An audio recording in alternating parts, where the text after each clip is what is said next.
আমাদের দেশে একাধিক পরিবেশবাদী সংগঠন এবং পরিবেশ রক্ষায় সরকারের বিভিন্ন কঠোর আইন কানুন কাগজে লিপিবদ্ধ থাকলেও বাস্তবে তার প্রয়োগ কখনো পরিলক্ষিত হয় না।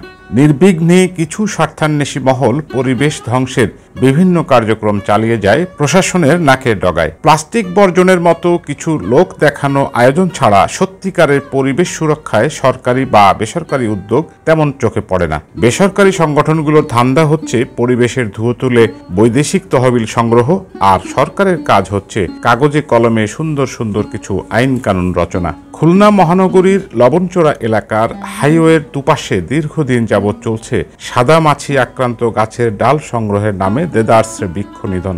যে গাছগুলো ছিল বন্য পাখির আশ্রয়স্থল, যে গাছগুলোর ছায়া ছিল ক্লান্ত পথিকের ক্লান্তি দূর করার একটু আশ্রয়, সেই গাছগুলো এখন প্রায় ন্যাড়া। শোনা যায় এই তথাকথিত সাদা মাছি আক্রান্ত গাছের ডাল নাকি উচ্চ মূল্যে বিক্রি হয়, আর সেই লোভে একদল দুর্বৃত্ত প্রতিনিয়ত এসব গাছের ডাল কেটে নিয়ে যাচ্ছে।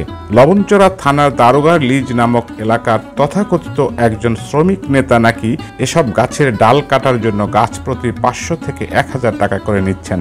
সম্প্রতি এই গাছের ডাল কাটার দৃশ্য ভিডিও করার সময় ওই শ্রমিক নেতা আমাকে জীবননাশের হুমকিও প্রদান করে। লবণচোরা থানার টহল পুলিশের সামনেই ঘটছে এসব ঘটনা, পুলিশ দেখেও না দেখার ভান করছে। আমি ব্যক্তিগত উদ্যোগে এ বিষয়টি খুলনার কয়েকজন সাংবাদিক এবং পরিবেশ কর্মীর নজরে আনি, তাদের কাছে ছবি ও ভিডিও পাঠাই, কিন্তু কাজের কাজ কিছুই হয়নি। গাছের ডাল কাটা বন্ধ হয়নি। আমাদের দেশে যেমন একটি নদী সম্পূর্ণ মরে না যাওয়া পর্যন্ত সেটি খননের উদ্যোগ নেওয়া হয় না, তেমনি হয়তো সব গাছ উজাড় না হওয়া পর্যন্ত বিষয়টি কোনো কর্তৃপক্ষের নজরে আসবে না। অবশ্য এটা তেমন কোনো গুরুত্বপূর্ণ বিষয়ও নয়। যে দেশে সাধারণ মানুষের জীবন মূল্যহীন, সেখানে একটি বৃক্ষের জীবন আর কতই বা মূল্যবান হতে পারে।